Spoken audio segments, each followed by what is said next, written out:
There's a study from 1974 where researchers showed people a spinning wheel, rigged to land on either 10 or 65, and then asked them to guess the percentage of African countries in the United Nations. People who saw the wheel land on 65 guessed around 45%. People who saw it land on 10 guessed around 25%. The wheel had nothing to do with the question. It was obviously meaningless. Everyone knew it was meaningless, and yet it dragged their answers 20 points in opposite directions. That's not a story about being tricked. Nobody tricked those people. They were adult, educated, perfectly intelligent humans who watched a spinning wheel and were told explicitly that it was random, and their minds still reached out and grabbed the number like it was a handhold on a cliff. That is what a first instinct looks like from the inside. It feels like reasoning. It feels like arrival. It is neither. The question worth sitting with isn't why that happens. Psychologists have been cataloging that for 50 years. The question worth sitting with is, if our instincts are that easily bent, that quietly colonized by noise, then what exactly are we trusting when we trust our gut? In 22, Daniel Kahneman won the Nobel Prize in economics, which was strange because he's a psychologist. What he'd spent 4 decades documenting, first with Amos Tversky, and then alone, was the machinery underneath ordinary thought. He called it System 1 and System 2. System 1 is fast, effortless, automatic. It identifies faces, reads emotional tone, recognizes patterns, fills in gaps. System 2 is slow, deliberate, effortful. The part that does long division or considers whether you're actually sure about something. The problem is that System 2 is expensive. It drains attention like a battery. So most of the time, most humans outsource their thinking to System 1, which is fast, confident, and frequently wrong. This is not a character flaw. It is the cost of being a brain that had to evolve before it had the luxury of deliberation. A hominid who paused to reason carefully about whether that shape in the grass was a predator died. The one who flinched and ran survived. Speed was the selection pressure. Accuracy was not. What you inherited is a nervous system optimized for threat detection in a world that now asks you to evaluate job candidates, financial risks, and whether a stranger can be trusted, and does it with the same twitchy, snap judgment machinery that once kept you from being eaten. The philosopher and cognitive scientist Gary Marcus called this the kludge problem. A kludge being an engineering term for a jury-rigged solution that technically works, but is inelegant and fragile. The human mind is a kludge. Layered, contradictory, built on ancient hardware running new software. And the instinct you feel, that immediate, wordless certainty about a person, a decision, a situation, is that ancient hardware doing what it was built to do, which is not what you need it to do.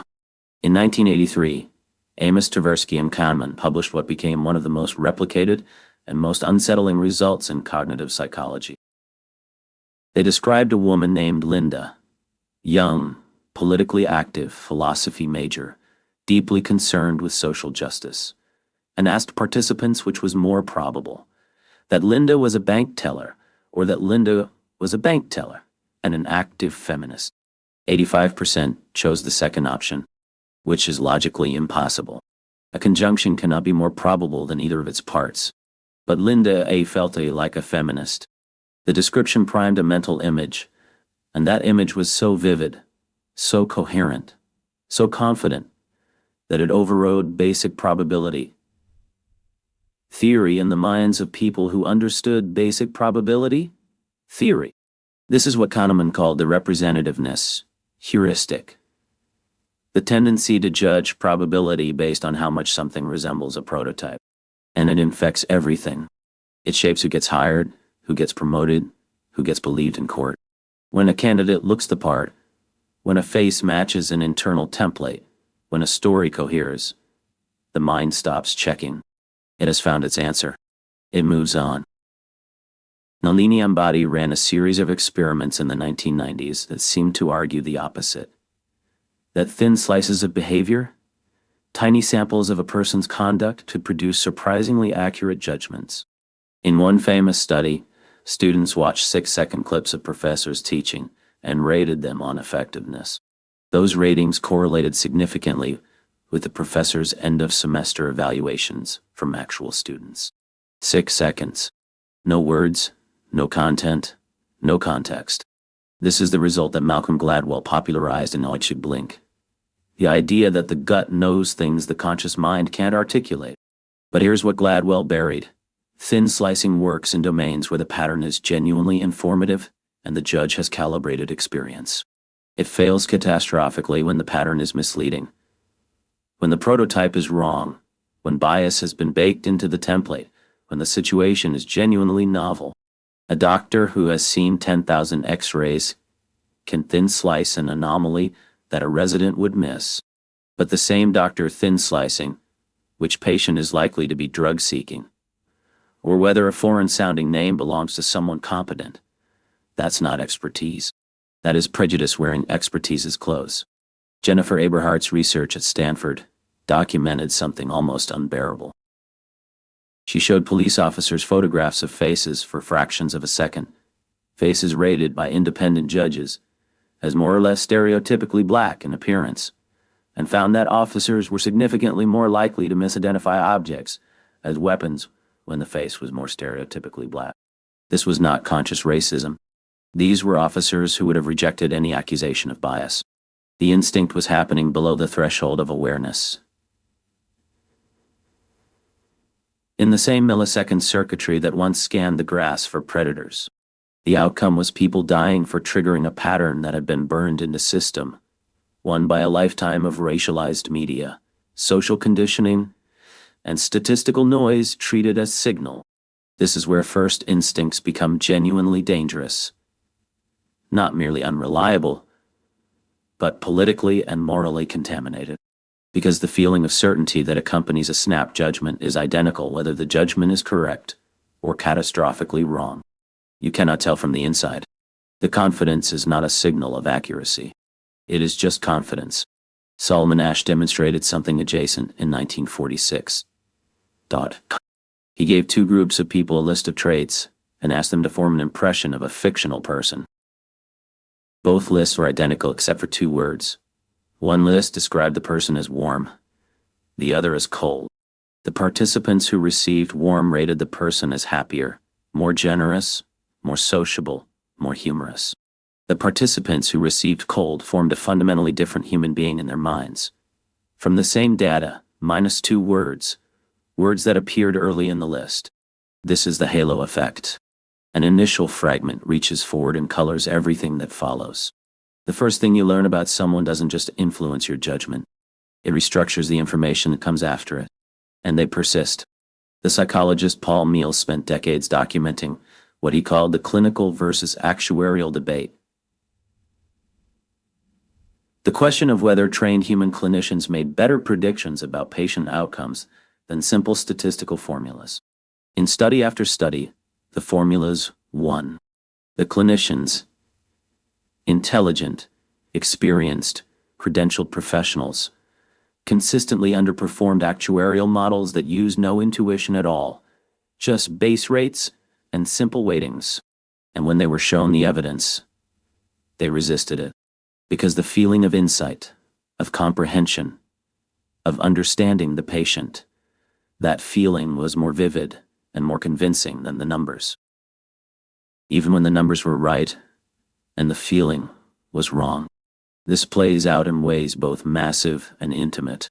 In hiring, multiple studies have shown that decisions are effectively made within the first 90 seconds of an interview, sometimes within the handshake, and the following 45 minutes are largely spent constructing justifications for that initial assessment. The questions become leading, the listening becomes selective. A candidate who generated positive first impression is heard charitably. A candidate who generated doubt is heard through the lens of confirmation. 2 people with identical qualifications walk into the same room and receive fundamentally different audiences because their faces, voices, or handshakes activated different patterns in the interviewer's System 1. In relationships, the same architecture runs continuously. The anchoring effect, the mind's tendency to over-rely on the first piece of information received, shapes how we interpret years of evidence about a partner. A person you decided was kind in the first month will have their unkindnesses explained away for years. A person who triggered distrust early will have their kindnesses treated as suspicious. We do not update our models of people easily or well. We are not built for that. We are built for prediction, and prediction is served best by stability, even when the stable model is wrong. In medicine, anchoring bias kills people. It is one of the most documented sources of diagnostic error. A patient comes in with a history of anxiety, presents with chest pain, and the physician anchors to anxiety. Further evidence is interpreted through that lens. The myocardial infarction gets missed. This is not negligence in any meaningful legal sense. It is the same cognitive architecture that gives you rapid pattern recognition, the same mechanism that helps a skilled clinician diagnose a zebra condition from across a room. But applied to a situation where the first frame was wrong, and nobody forced a reset, none of this means your instincts are worthless. That would be too clean, too comfortable. A neat inversion of the naive belief and gut feeling, just as wrong in the opposite direction. What it means is that instincts are domain-specific tools that are frequently applied outside their domain. The chess grandmaster who sees a board and feels the weight of an error 6 moves away. That is pattern recognition from 10,000 hours of calibrated feedback. It looks like intuition. It is actually something closer to compressed expertise. The problem is that most people, in most domains, have not accumulated 10,000 hours of calibrated feedback. They have accumulated opinions, impressions, and noise, and the brain has consolidated it into something that feels like knowledge. The practical question, and this is genuinely uncomfortable, is not how to trust your instincts better. It is how to recognize when you are in a situation where your instincts have no business being trusted. That requires a kind of metacognition that is not natural, not easy, and not rewarding in the short term. It requires learning to notice the feeling of certainty and treat it as a flag rather than a conclusion, not as proof that you're right, but as an indication that you should check. This is what Kahneman called slow thinking, and what Keith Stanovich called cognitive decoupling. The ability to step back from the immediate representation that System 1 is generating and ask whether it is actually warranted. It is possible. It is trainable. But it goes against the grain of every instinct you have, because those instincts evolve to save time and energy, not to be second-guessed. There is also a structural dimension to this that applies beyond individual decisions. Institutions built on unchecked first impressions, hiring panels, parole boards, credit systems, don't just make individual errors. They aggregate those errors across thousands of decisions and call the pattern fair. What you end up with is a system that reflects the biases baked into every snap judgment its operators ever made, ossified into policy, justified by a statistical language that masks the intuition underneath. The correction isn't to remove human judgment entirely. It is to build structures that interrupt the judgment before it becomes permanent. Blind auditions, structured interviews. Not because the algorithm is wise, but because it is consistently wrong in a way that can be examined and corrected, where a human being is wrong in a way that feels like truth. The philosopher William James wrote, at the end of the 19th century, that most people live in a kind of waking sleep, reacting to the world with patterns laid down in early experience, rarely questioning whether those patterns still fit. He was writing about habit, but he might as well have been writing about this. The instinct is the habit of the mind. It is fast because it is old. It is confident because confidence was adaptive. And it is wrong, not occasionally, not in edge cases, but structurally, constitutively, as a feature of its design. There's something genuinely unsettling about sitting with this. Not because it means you can't trust yourself. You can. in the way you can trust any instrument that has known error bars, but because it means that the most private and certain thing you have, the immediate sense of knowing, of understanding, of judgment, is partly a story your mind tells itself after the decision is already made. The feeling of thinking and the process of thinking are not the same thing. You can have one without the other. Most of the time, you do. What remains if you take this seriously, and I think it deserves to be taken seriously, is not paralysis. It is a kind of epistemological modesty that is entirely compatible with action. You still have to decide. You still have to move. You still have to form impressions of people and situations and risks. But you hold those impressions differently. Less like facts and more like hypotheses. Less like arrival and more like orientation. You let them be questioned. You build in the pause, even a small one, before the certainty calcifies. Not because you distrust yourself, but because you understand exactly what you are.